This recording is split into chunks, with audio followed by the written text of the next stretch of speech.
The Las Vegas Convention Center buzzed with energy as the World Tech Expo kicked off its opening day. I adjusted my exhibitor badge, still somewhat amazed to see Emma Carter Quantum Innovations printed beneath my photo. 6 years of being called a basement dweller and wannabe inventor had led to this moment. My tiny booth, tucked between industry giants, displayed a single device, sleek, black, and about the size of a smartphone. It didn't look like much, but it was about to revolutionize the energy industry. Or more specifically, it was about to revolutionize Carter Energy Solutions, my family's company, whether they knew it or not. Still playing with your toys, little sister?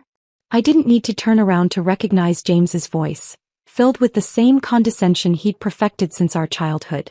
My oldest brother, now CEO of Carter Energy, stood there in his perfectly tailored suit, flanked by our middle brother Michael, the company's CFO. The adults are having their convention down at the Energy Summit, Michael added, smirking. This is cute though. Very cute. I smiled, remembering all the family dinners where they'd mocked my obsession with quantum physics and renewable energy. Here to see the competition? James laughed, the sound drawing attention from nearby booths. Competition? Emma, you work out of your garage. We're a Fortune 500 company. Speaking of which, Michael chimed in, Dad wanted us to remind you that his retirement party is next month. Try to wear something professional. Maybe leave the circuit boards at home. I watched as they moved through the expo, their matching Carter Energy badges catching the light. They hadn't even bothered to look at my device, the one I'd spent 6 years developing. The one that would either save or destroy their company, depending on the next 24 hours. My phone buzzed, a message from my patent attorney, all set for tomorrow's announcement. Their legal team doesn't suspect anything. I typed back, they never do. That's the problem. Another message popped up, this time from Diana Chin, CEO of Global Tech Solutions. We're ready when you are. Their arrogance will be their downfall. 6 years ago I tried to warn them. Fresh out of MIT with a double doctorate in quantum physics and electrical engineering, I'd presented my initial designs to the Carter Energy Board.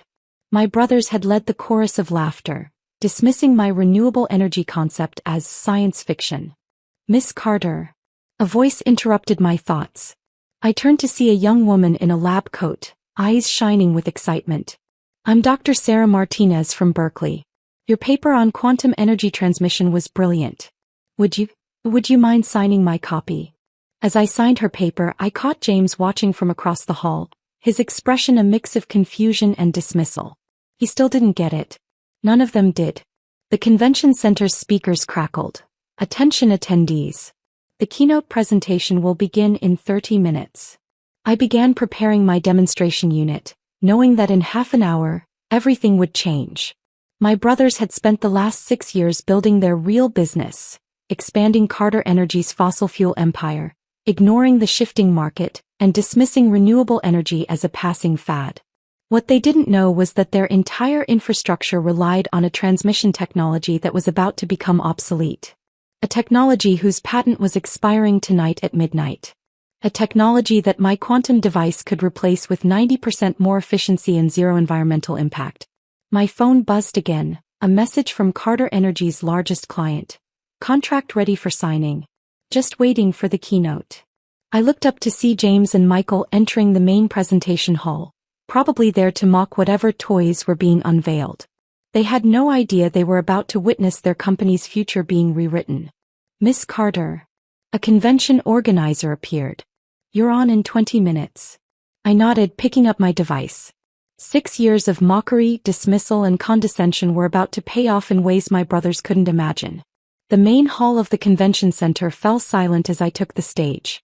From my position at the podium I could see James and Michael in the third row, already looking bored. Next to them sat Carter Energy's chief legal counsel Harrison Wells, frantically typing on his phone. Ladies and gentlemen, I began, my voice steady, what if I told you that everything you know about energy transmission is about to change? I held up my device. This is the Q-Core. It's not just another energy transmission system, it's a complete paradigm shift in how we move and manage power. The technical specifications appeared on the giant screen behind me.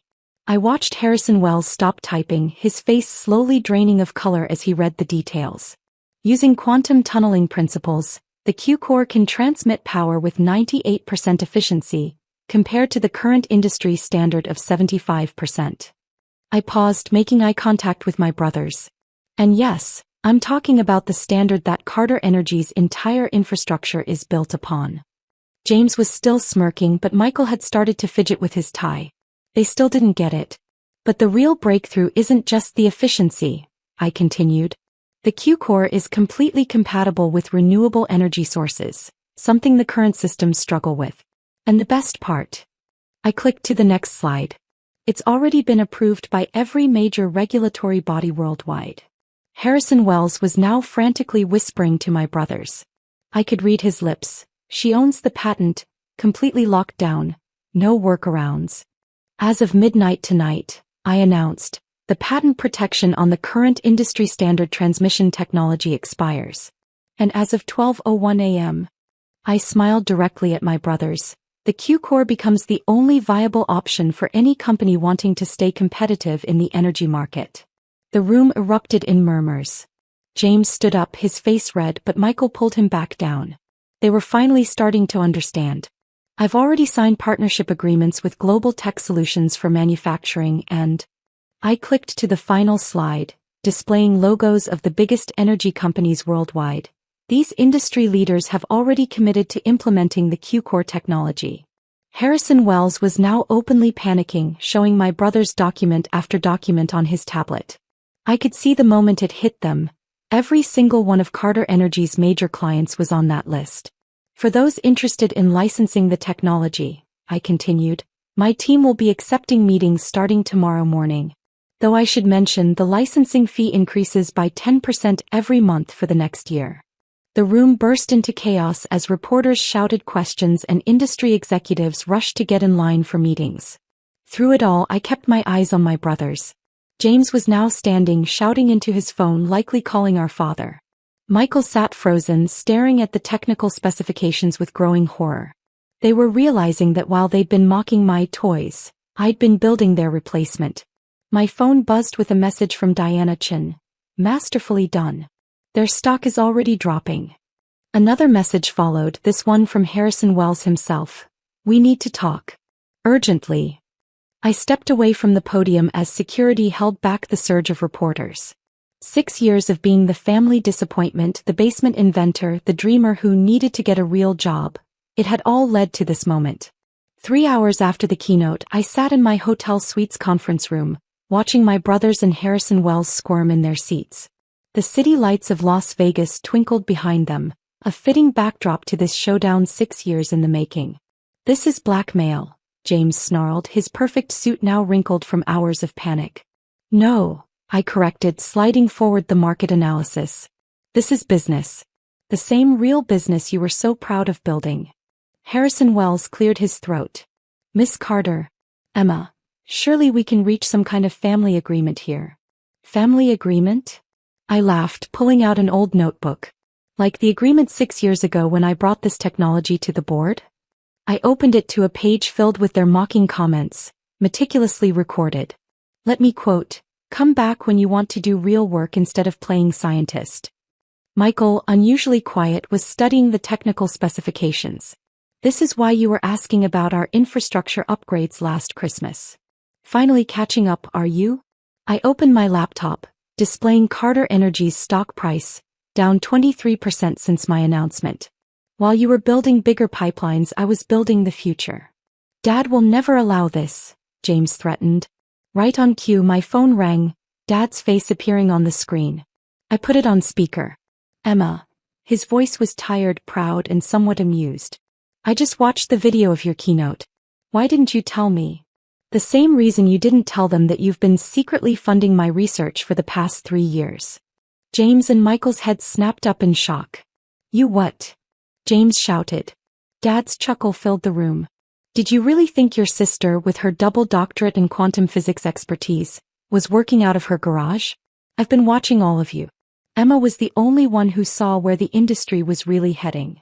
Harrison Wells was frantically revising documents. We need to discuss terms immediately. Your clients are already calling about canceling contracts. My terms are simple, I said, sliding forward a folder. Carter Energy becomes a subsidiary of Quantum Innovations. I take over as CEO of both companies. James and Michael stay on as regional managers, if they're willing to actually learn the new technology. This is ridiculous. James stood up. We'll fight this. With what? I asked quietly. Your outdated technology? Your dropping stock price? Your fleeing clients? I pulled up another document. Or maybe with the environmental impact report that I'm releasing tomorrow, showing how your real business has been cutting corners for years? Michael put his head in his hands. You've been planning this all along. No, I corrected him. I tried to work with you. Multiple times. You were too busy mocking me to notice. Harrison Wells stood up. I'll have the paperwork drawn up tonight. The board will support this. They don't have a choice. As they filed out of the room looking shell-shocked, my phone buzzed with messages from tech companies around the world. The Q-Core wasn't just a new product. It was a revolution in energy transmission. And I had made sure Carter Energy would either evolve or dissolve. Dad was still on the speaker. Your mother would be so proud. I smiled, remembering her encouragement of my early experiments, before cancer took her away. She always said the best revenge is massive success. Speaking of success, he added, I just got off the phone with the Nobel Committee. They're very interested in your quantum tunneling breakthroughs. Looking out over the Vegas lights, I thought about all those family dinners where I'd sat quietly, taking notes while my brothers boasted about their business deals. They never realized that true power isn't in making deals. It's in creating something that changes everything. Tomorrow I would begin transforming Carter Energy into something better. My brothers would learn to adapt or be left behind. And that notebook full of their mockery? I'd have it framed and hung in my new office. A reminder that sometimes the best way to prove them wrong is to prove yourself right.